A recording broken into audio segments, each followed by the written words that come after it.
I really love. Well, wish one day we could create a camera situation where, like, we could all be. I don't. One day we have to, figure out a way to make it like a. Because when I watch it, I really don't like just seeing me. I really. Yeah, maybe a little up and. Well, you know what we need, and I need a mic then, because if we're gonna put this, so So we need to figure out, how to create that. But then I would definitely need to be mic, because you'd never hear me over there. You can get a mic that will actually attach to your surround sound system. Yeah. Cheap. No big deal. Yeah. Just plugs right in there and it'll come out of your speakers. What you mean? It will talk outside the speaker? You can Bluetooth the mic to your sound system. Put it on your. But don't you guys think that'd be a little weird though? Me when I talk, the speaker, I'm coming through the speakers, but we're all just sitting right here. Well, I mean, maybe. Yeah, I'm just thinking it might be a little awkward. We're like, hey, Colton, and it's like all in the speaker. It might be a little bit, it might be a little bit over the top, just a little. But I'm thinking of the kind of mic that connects to the actual.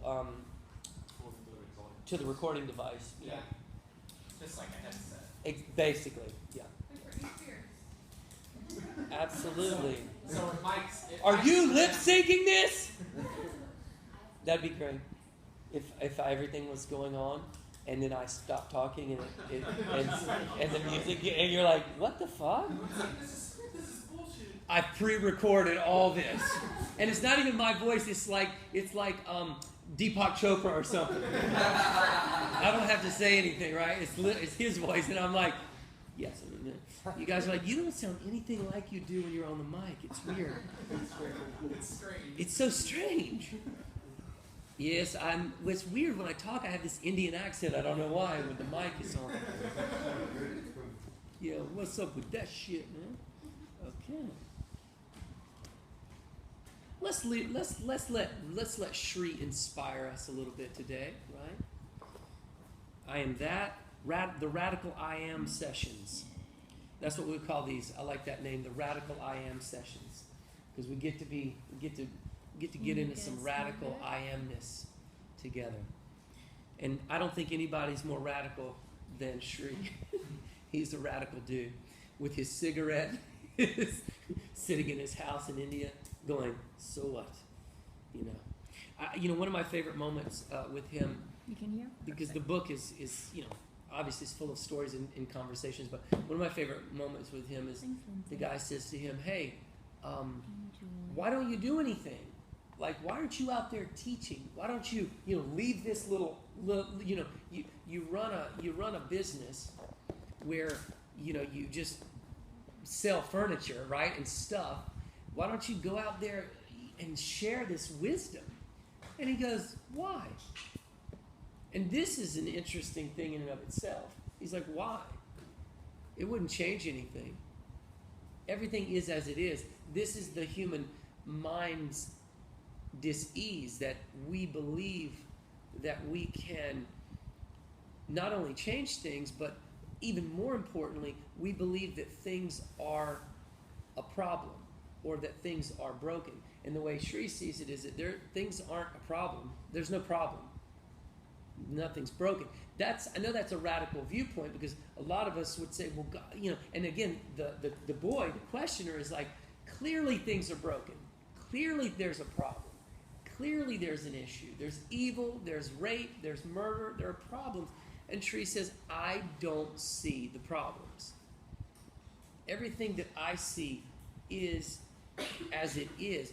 You see things as they should, could, would, be, rather than as they are. And if you saw the way I saw things, then you would recognize that all evil behavior would simply disappear. In other words, if everyone saw things the way I see things, which is I don't see a problem, there wouldn't be problems in the way that we understand them created, or evil created. In other words, what Shri's saying is that because our brains see a situation as a problem, we react to it as a problem. Right? So in other words, when someone takes something from you, you say, hey, that's a problem. And when they take it, you then go try to take it back. And then someone gets murdered or someone gets killed. So in other words, Shri says, because you see a problem from that action, you then create another problem from your action, and then problems continue to spiral and circle and circle and circle. He says, if you were to see that there is no problem, there just is, then the cycle of justice, revenge, fairness, justice, revenge, fairness, behavior, all this sort of continuation would, to some degree, at least what he's suggesting, would stop. Now, this is a relative and an absolute quagmire in the sense. Yeah, yes. From the way how you describe Shri's attitude on struggling with the question, what is the difference between Shri and just a lazy, careless, ignorant person? Okay. So Klaus is asking the question, what is the difference between Shri's attitude and the attitude or perception of a careless, lazy, ignorant person who just says, you know what, fuck it, who cares? He's basically saying fuck it. And this is a very, very good question. I hope that I can do a decent job at offering at least my explanation of it. How accurate I will be, I don't know, because I'm not Shri. I can't speak for him, but I'll give my best guess at it. What is being suggested here, the difference, is that Shri is not simply surrendered to fate or has not given up on society. He's not claimed that the problems are too big and therefore he is not able to actually make a difference. Because the way I hear a person who's lazy or uncommitted or doesn't give a shit about the world, that person, at least this is my perception, believes they can't make a difference or doesn't want to put forth the effort to make a difference, is not inspired to make a difference, compelled to make a difference. And Shri, in contrast to that, I believe Shri says, I make a difference by working on myself. I make a difference. Like, a difference is made because I do my work. A difference, the other individual believes that a difference is made by working outside on other people, on external circumstances. This individual believes that the only way to make a difference is by acting upon another object. Does that make sense? Or at least what I'm saying. This person believes that if they act upon another object, they can change the way the world is. And if they don't act upon the object, the world, does or does not change. Their attitude, though, their understanding, their mentality is that they can act upon things and things can change, and that they are, to some degree, they are under the illusion that we have control of the external environment. And Shri would agree with that statement to the degree that he would say, you have control of other things that you have control of. In other words, he would say, okay, agreed. The one body can act upon another body and make something happen. I agree with that. However, that acting upon, or that outcome, or that effect is all temporary. It's just an illusion of permanence. You want permanent peace. just because this body acts upon that body, that's not creating permanent peace. Because every action cancels itself out anyway. It's just one body acting upon another body, getting an effect, which is still temporary. So what Shree's saying is the key to peace, if we're just talking relative terms, is to quit believing that you can act upon another body and create anything. No, in fact, the problem is the belief that you are the body acting upon the other body. Shree's saying, you're not the body. Stop believing that you are this body. You are these temporary objects. Stop identifying yourself as that. Then the problem stops. So the difference between this guy and Shree is this guy believes he's his body. He believes he believes this temporary thing is him, and he believes that this temporary object can act upon that temporary object and create some sustainable effect. Shree's saying, I don't believe that this object is me. I can see a body, but I am not the body. The body is a temporary coming and going thing. So for me to be acting as if I can take this body and move that body and make real changes or permanent changes, sustainable changes occur, he's like, that's just not, that's where you're stuck in the illusion. Because we can all agree that men have killed men since men have existed. So if you can see that, if it's clear that that is as it is, then we also can see or understand that men will always kill men. And that is as it is. Can you control people's bodies and have an effect on people killing less people? Possibly, for a period of time. Maybe, maybe not. You know, there have been times in history where nobody was killing anybody.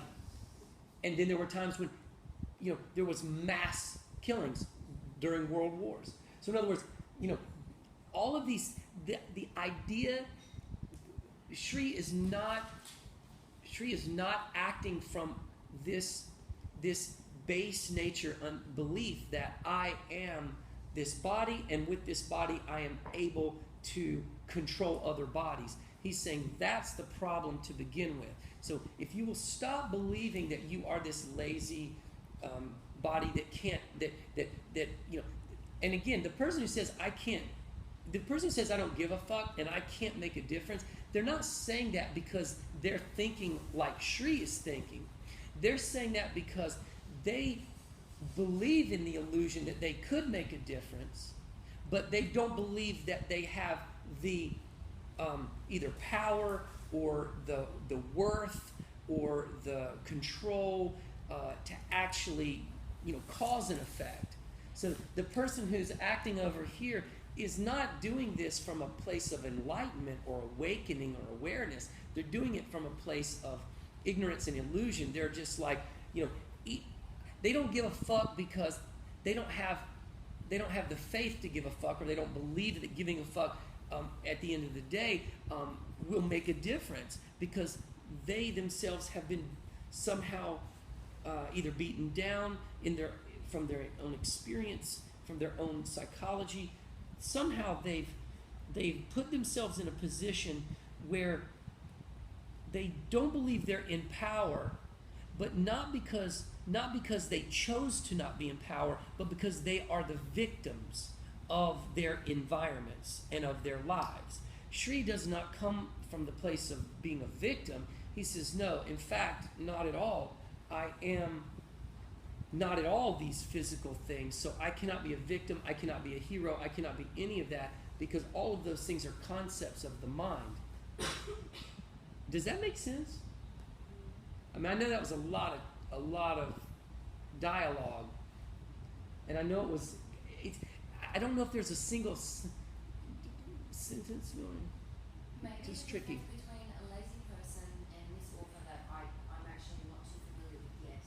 But perhaps the difference could be a lazy person is a lazy person and he is not familiar with his body, or he is either forgiveness, or he that he Awareness. is not the body, versus Shree, and he is awakened to some degree, or he has acknowledgement and he is aware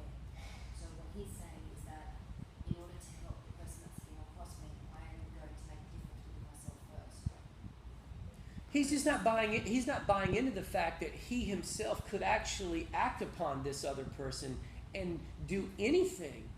Because this other person, first of all, when we believe we can act upon other people to make them do something, that's an illusion in itself. Because how can I make this person do anything? This person, the only person that makes you do something is you. So how is it that you even believe that you acting upon another person makes anything happen?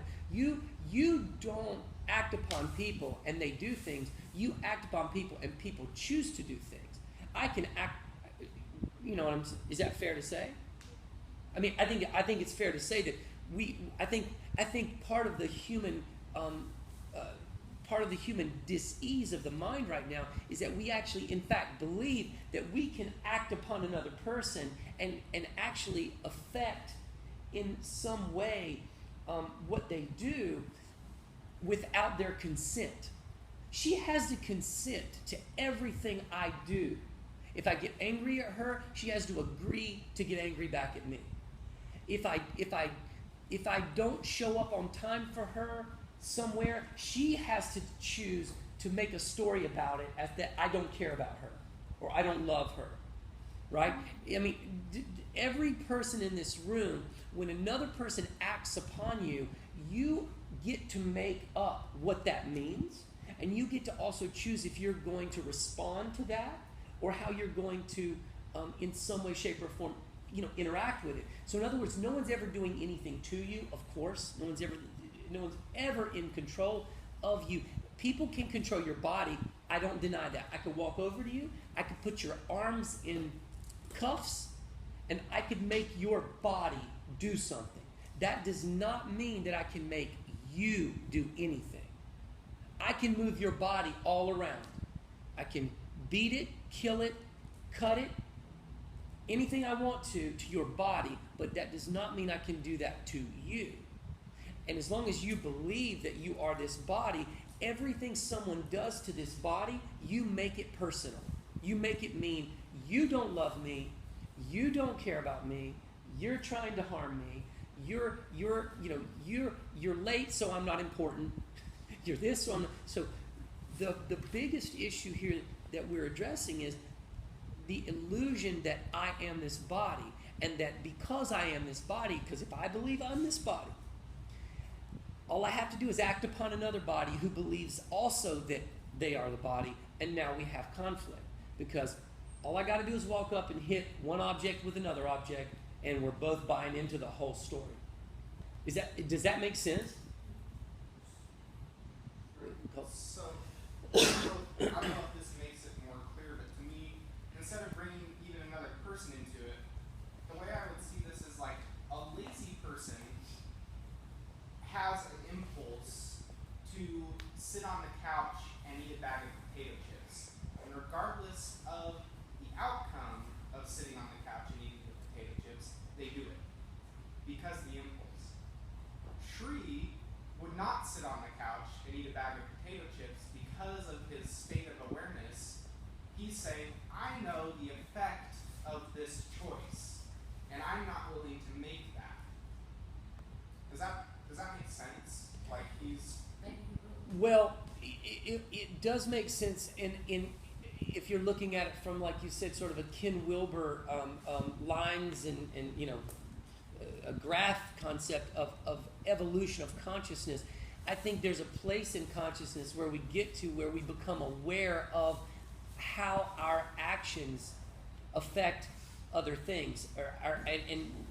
But I think Shri is one step beyond that, and that's where the ancient yogi Zen masters, I don't know how many of them got there, but I think that's that final high step where you realize that even the realization that you do or don't impact something else is still an illusion because it's a realization. What's a realization?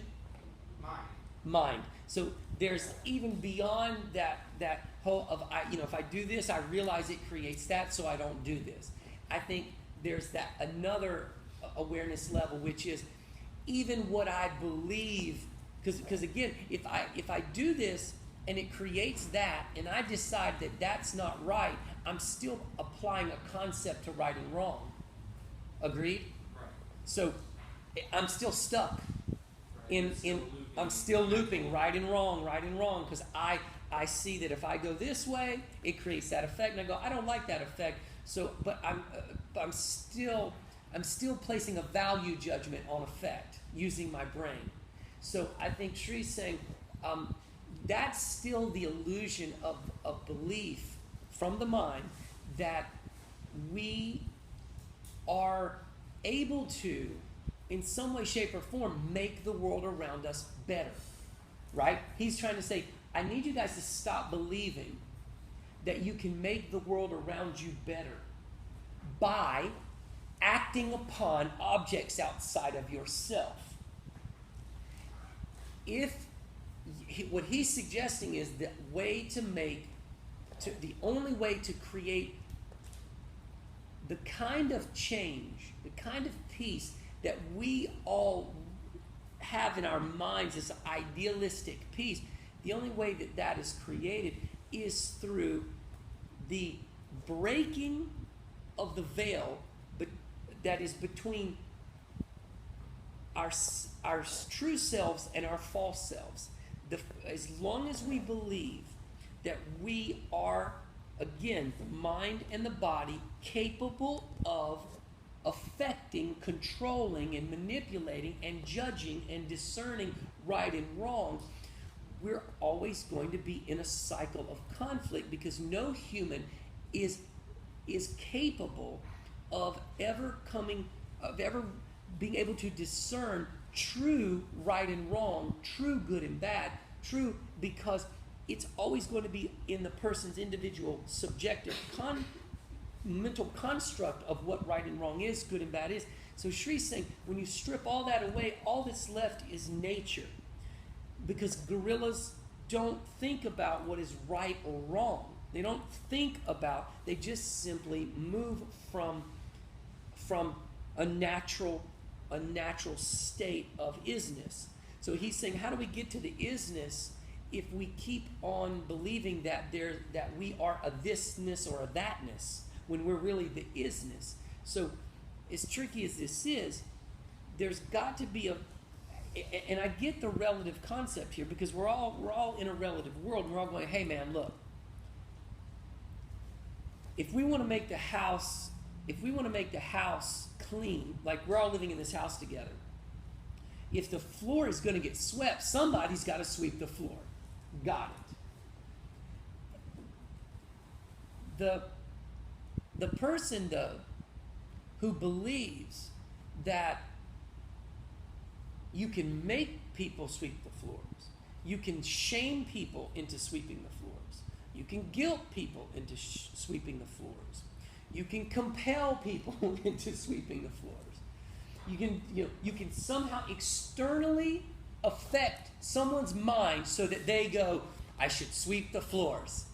That's not a true stripping away of that person's mental identity and getting to their natural impulse to sweep the floor, which just comes from a pure place of, you know what?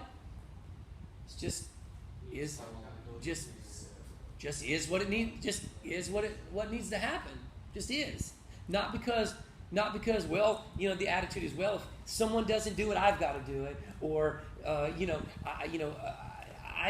whatever story you apply to that. How about just the impulse? And we're talking about picking up trash.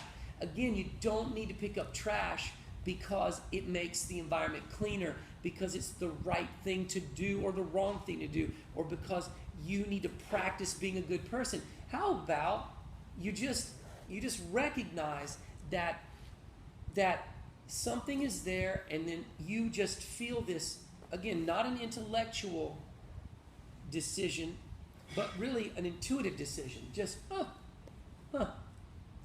okay, cool. Again, I don't know if we can do better than that.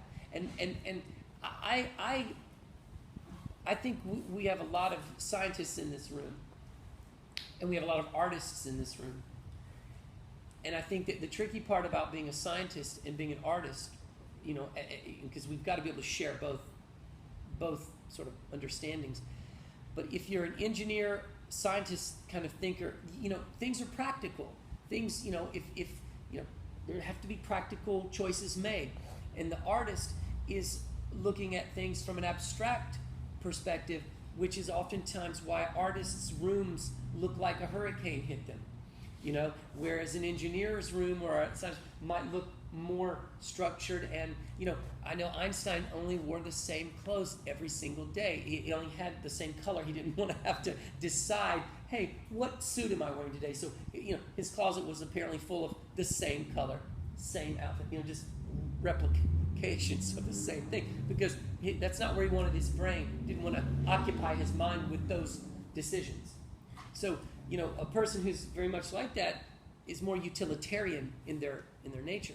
So I think what we're really asking ourselves is this: Can we disassociate ourselves from the illusion that we are in control of this thing? I think that's our biggest suffering. Everybody wants control. I want to control how you talk to me. I want to control how you treat my space. I want to control how I experience the world. I want to control it. And I think we're all guilty of it. I certainly know I am. I think we're all in that same place. And so our work is simply every day recognizing that controlling anything means I have to believe that I am an object that can not only control, but that can be controlled as well. Does that make sense? In order for me to be an object that can control another object, I have to also be a controllable object. Does that make sense? I think that sort of cleans it up a bit. So one more time. In order for me to believe that I can affect that object, I then have to also surrender to the reality that I can be affected by that object too. And Shri is basically saying, until we stop believing that we can affect that object, we will not stop also creating the reality that that we can be affected also by that object. So we got to stop buying into this little loop of I am this temporary material, identity that I've created. But in fact, I am what is behind all of this. And that if I placed less importance upon this temporary identity, then things would change. Things would be different. How? I don't know. But for him, you know what Shri says? I can't tell you how your world is because I don't live in your world. But I can tell you my world looks like this. And that's all he can really say. Is that fair? I mean, all he can really say is my world looks like love and peace. And I see everything that's occurring in front of me as it should be, as just cause and effect, happening. I don't go, this is good, this is bad, this is right, this is wrong. I just see it all as it is, and therefore I'm not in the cycle of suffering that you are, because you don't see happening. You see good, bad, right, wrong, this, that. Agreed? Is that not how we see the world? I do. And so my work, our work, I hope, if you choose to play with this, but I can speak for myself, my work is a daily, constant reevaluation of chipping away at the false identity. The false identity. That who am I to say what's right and wrong? Who am I? Right? Just grab that for a moment. Who are we? Who am I to look at you and say you're wrong or you're right? I can say this is what I heard, or this is how that landed for me, or this is, we can definitely call each other on our behavior. Yesterday she says, hey, don't forget, Mr. Hypocrite, you drink lattes, right? So she called me on being, a hypocrite if I'm hyping about sugar. So we can call each other on action. You can look at action and say, I see you say this, and then I can see you do that. But that's not a judgment. That is not a judgment. That is an observation. Shri makes observations all day long. He can see this and that. He runs a store. So he can also see that when he puts a price tag on something and someone comes up and pays for it, he can see that there's an exchange that happens. You picked up that, you give me this, I give you that. He's not living in an illusion. So the point is that you can observe what you observe. Our problem is we place value judgments on what we observe. We place meanings. We place human morals, ethics, and values on what we see. And that's when we get into trouble, because no human being has the absolute understanding of another human being, and thus canceling out any person's ability to look at another person and evaluate their behavior in a real way. I can see you murder someone. I can see that. However, without knowing or understanding the story, how could I ever even begin to reach a conclusion about that action being right or wrong? I can just simply say, I see that action. And in our society, if you do this, it results in that. I can see the law. I understand how justice works. I can understand that if you murder, you will go to prison. I got it. However, it is my brain that loves to say this is right or wrong. So if a person murders another person to take their tennis shoes, we look at it one way. If a person murders another person because that person's been beating them their whole life and they just one day acted out of self-defense, we look at it a different way. But it's still murder, is it not? But then the human brain gets to go, well, I'm going to evaluate the murder. Though it's both murder, but we get to go, okay, well, this murder's right. This murder's wrong. This murder's okay. This is how humans play their games. So you can play this value judgment, this qualification, qualify things as this and that. You can play it until the day you die, but it simply feeds into the suffering of the human experience, because we are only going to remain trapped in the cycle of cause and effect of our own belief. And we're going to remain in that cycle until we get clear on the fact that we are in fact not these temporary objects, not these bodies, not these things, not these memories, not these thoughts, not these ideas, not these concepts. So that when these concepts appear, we can see them as they are, just these things that come and go. And they may in a moment be valuable, and they may in a moment be not. But this is the trap of the current sort of human experience. So Shri says this: can the circle be broken? Okay, so what we're talking about is perfect for this. He says, can this circle be broken?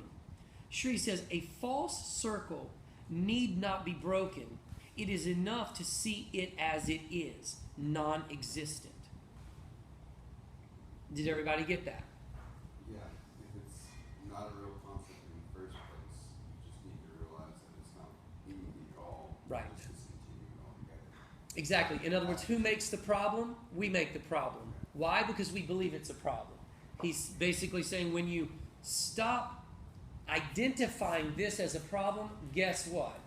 It's not a problem. The brain creates problems because the brain creates the concept or the idea that this is a problem. There's no problem until we believe it is a problem. Questioner says, but real enough to make us submit to and inflict indignities and atrocities. Okay, so questioner comes back, pretty practical.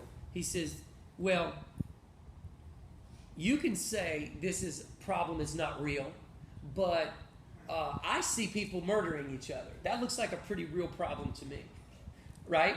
That's a pretty practical response from the boy. He's like, yeah, you say it's not real, but I see atrocities. I see horrible things happening. Looks pretty real to me. Shri says, insanity is universal. Sanity is rare. Yet there is hope. Because the moment we perceive our insanity, we are on the way to sanity. This is the function of the guru. And in this case, when Shri's referring to the guru, he's talking about whatever occurs for us as a moment of awareness. Because in other places he's talked about guru being anything and everything that is showing up for us as light, as clarity. So he says this is the function of the guru, to make us see the madness of our daily living. Life makes you conscious, but the teacher makes you aware. Life makes you conscious, but the teacher makes you aware. So what he's suggesting is that life itself brings us into consciousness. We are conscious when we are born, but our teachers make us aware. They bring awareness. Now, what is a teacher? It could be a dog. It could be a bird. It could be anything, because the brain gets to decide what is and what is not a teacher. Do we agree with that? So you could say teacher as in your teacher in high school, or you could say teacher as in the lesson that you learned from falling in the front yard. Everything is a teacher. The garden hose can be a teacher. So this is what's important to remember. He says, the question says, sir, you are neither the first nor the last. Since immemorial times, people were breaking into reality, yet how little it affected our lives. Okay, so what he's saying is, you're not the first or the last person to ever break the veil of illusion and become enlightened. Because you're not the first person or the last person. He says, but how has your enlightenment, or the enlightenment of these other people, like Jesus, if you want to play that game, if you want to talk about other characters that may or may not have been on the planet, or may have not been enlightened, but let's just say we look at folks of that nature and assign to them that. He goes, how has that really changed the planet? Because we can all look right now and say the planet's in no better shape. Okay? So he says, how little has it really affected our lives? Look. He goes, the Ramas and the Krishnas, the Buddhas and the Christs have come and gone, and we are as we were, wallowing in sweat and tears. What have the great ones done, whose lives we witnessed? What have you, sir, done to alleviate the world's problems? Whoa. That's a pretty big question. It's a pretty heavy question, no? Yeah? So, hey, Mr. Enlightened guy, what have you done? What is your Jesuses and your Buddhas and all your other folks, what have they done? Great, you got enlightened. You don't live in the illusion. And how has that affected the rest of us or the planet or what is... So, Maharaj says this. You alone can undo the evil you have created. Your own callous selfishness is at the root of it. Put first your own house in order, and you will see that your work is done. Well, first of all, when he says you alone can undo the evil you have created, the first reason that absolutely makes sense for us is that we are the ones that create the whole idea of evil to begin with. That this is evil, this is saintly, this is good, this is bad. So he's basically saying, you alone can undo. the evil that you have created.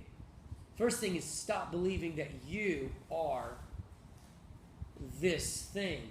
Guess what will happen when you stop believing you're this thing? You'll stop fighting over this thing.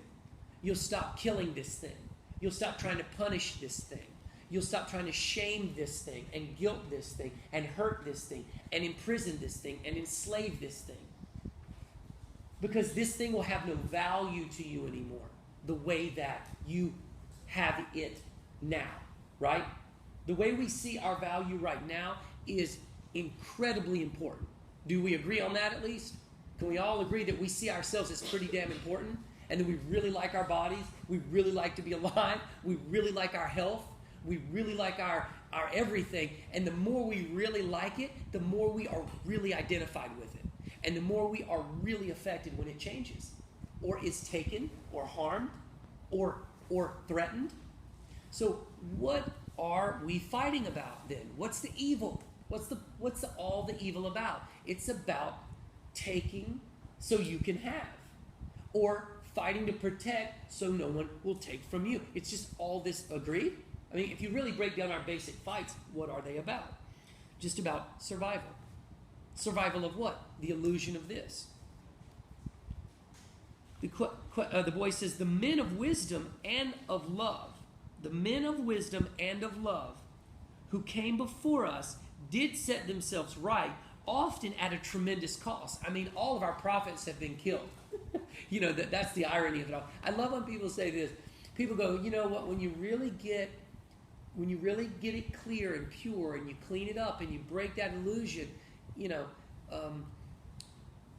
that people believe that something super positive is going to happen to you in a physical, material way. But actually, history suggests that the clearer you get, the more you get killed. Isn't that ironic? History would suggest that the clearer you get, the more awake you become, the less you are welcome in society. That's true. That's true. The less you're welcome in social, the more you become awake, the more ostracized you become by general society. That's the irony of it all. So I got to tell you, there is no reward if you're looking for one, by the way. In case you're just like, oh yeah, you know, I'm heading for Jesus status. Oh, you want to be crucified? Because you know, if that man did walk on this planet, and if that story is true, in fact, hey, that's kind of a shitty outcome for being a really great dude. And this is the outcome that is so often the outcome of our prophets, of good people. You know, and we say good people, good, bad, whatever. Let's call them people that are awake, they just stop being so damn attached to this. So I'm not saying that's everyone's outcome. It's not, but it happens often.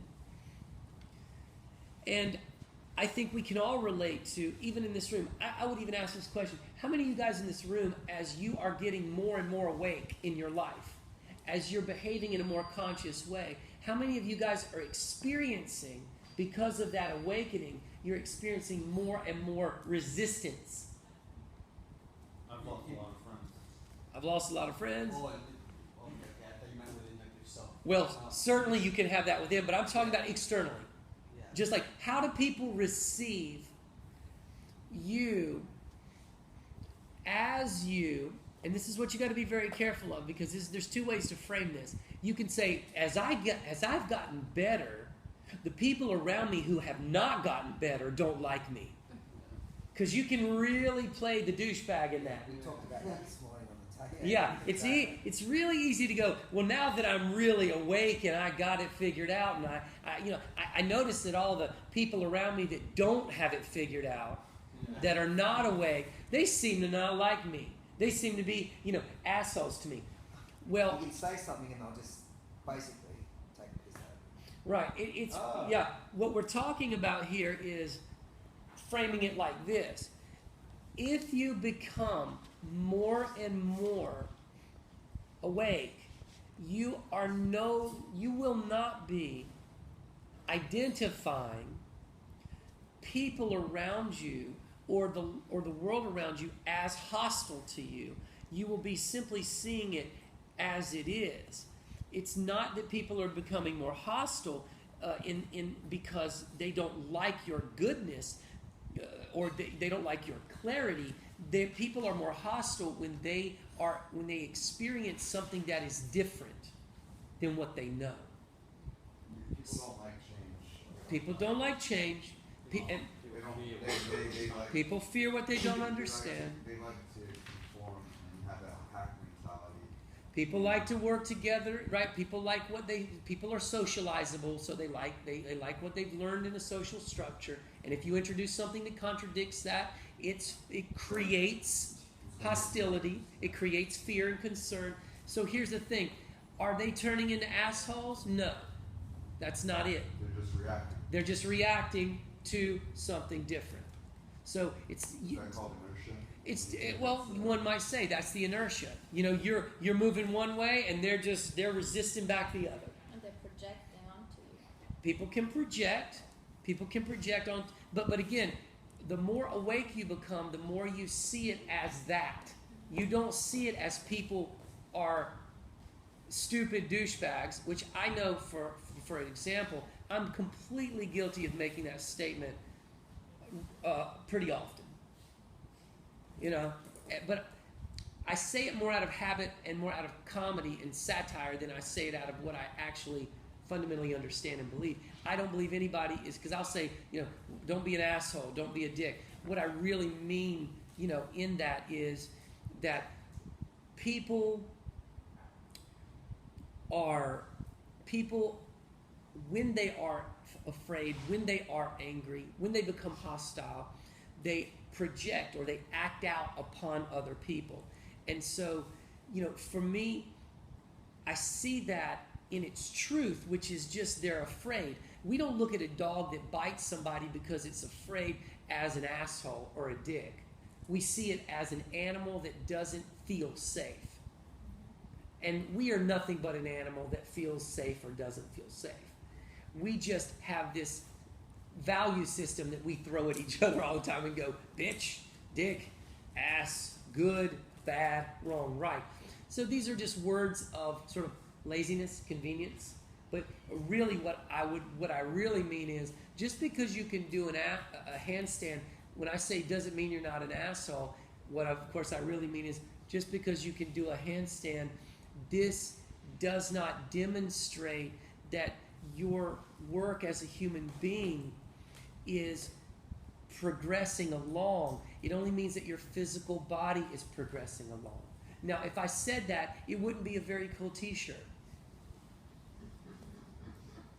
You wouldn't laugh at that. You wouldn't think that was funny or witty or satirical in any way. So sometimes we say things just out of pure satire and comedy, but what we really mean, what do we really mean? And we need to know what we really mean. We need to be clear so that when we do take the piss out of things, as the Brits say, you know, you take the piss out of something. If you're going to take the piss out of it, then, you know, at least know what you really mean. You're not just being mean. You're not just being. You're not being purposefully harmful. You're actually just using wit or comedy or satire to make a point, and that's why I personally love comedy. I think it's hysterical to make fun of something in a particular way rather than sometimes just looking at it and saying, well, here it is. X plus Y equals Z. That's fine and dandy, not nearly as entertaining. You know, and I know we all love a little bit of entertainment. So, anyway, coming back. Tangent. We love tangents. Okay. So question was what? The men and women of wisdom and love who came before us did set themselves right, but at a cost. What was the outcome? A shooting star, however bright, does not make the night less dark. That's interesting. right? The questioner says, a shooting star, no matter how bright, does not make the night less star. Or does not make the night less bright. That is a very beautiful and interesting metaphor, right? A way to, an example of sort of how life really is. You know, the night sky is forever dark in a way. It's forever empty and forever spaciousness in a way. And yet, we can fill it up, we can come, we can go in these temporary bodies, in these temporary moments, but nothingness always returns to nothingness. So the darkness of the night always returns to the darkness of the night. No matter how bright a shooting star lights it up and then disappears, everything returns to origin again. Everything returns to nothingness. When are we going to get that part in our heads? Because when we figure out that all we're doing here on this planet is what? Moving one object, bless you, moving one object from here to there. And at the end of the day, the only thing that has been done is that an object moved from here to there. Everything will be still as it is. This is the illusion of the mind, that I can light up the sky and keep it lit forever.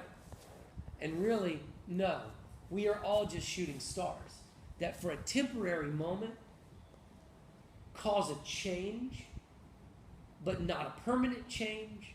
And in the grand scheme of life in the universe, not even a change that really has any kind of long-term effect, which is why I asked you yesterday, who's your great-great-great-great-great-grandmother? You know, that person who lived, your great-great-great-great-grandmother lived on this planet for maybe 100 years, and you know, while she was here, she probably felt like that was a long time.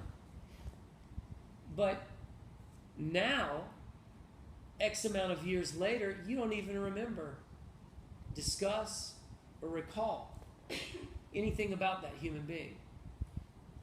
And I think that if we can just keep rooting down to our temporariness, if you will, to our transitory nature, to the fact that we are not this body, things, not that the world will change, because that's, again, having some intention to affect outside of ourselves. But more than anything, how about, instead of anything changing, you just get the opportunity to find your natural state of being. Is that not enough? Is it not enough to just find who we naturally are? You know what I mean? There's no reward. Because isn't it funny how we've been talking for days about the reward of making the world better, haven't we? If the world's cleaner, if people stop killing, the reward of ending poverty. It's like the reward. But you know what? What if there's no reward? What if everything you do has absolutely no effect on any of that at all? What if your actions don't change a thing? Because the truth is, they won't. Maybe that's a reward in itself. Maybe, as Shri would say, nature doesn't act in order to get something back from itself. It just acts. Nature does what nature does, looking for nothing in return. Nature does what nature does, looking for nothing in return at all. We are nature. When we get back to nature, guess what we don't look for anymore? A return. We're not nice to get nice back. We're not giving to get giving back. We're not kind to get kind back. We're just is. He says, I am love. I act out of love. Love. I just do because I am love, and love just does. It's pretty powerful. I am love, and love just does. I don't have to have a reason to do. You want to have a reason. And that's what he loves to tell the boy. You like to have reasons to do things. You need a reason to be good. You need a reason to be bad. You need a reason to be just. You need a reason to be saintly. A reason to be kind. Everybody's looking for a reason to behave a certain way. And Shri's saying, there is your illusion. Because reason is a concept. It is a product of thinking, of the brain. Stop all this reasoning and act out of your nature, and then love is what results from this action.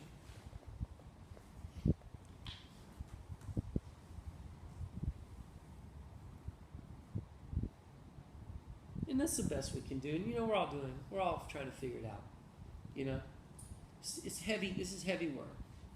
Because sometimes you feel like, man, am I going to get this? Or can I live like this? Or, will I, it sounds so peaceful and beautiful. How do I do this? How do I let go? How do I let go? Because it's so scary to let go. It's so frightening to let go. Right? We depend so much on this identity. So much on this brain, this thinking. How do we just let go of that and in a sense, not even trust, because trust is a mental concept. How do we just be? How do we just be? Work. And I go back to Shri's statement. Sincerity. Sincerely work for this and see what occurs. Sincerely work and see what occurs.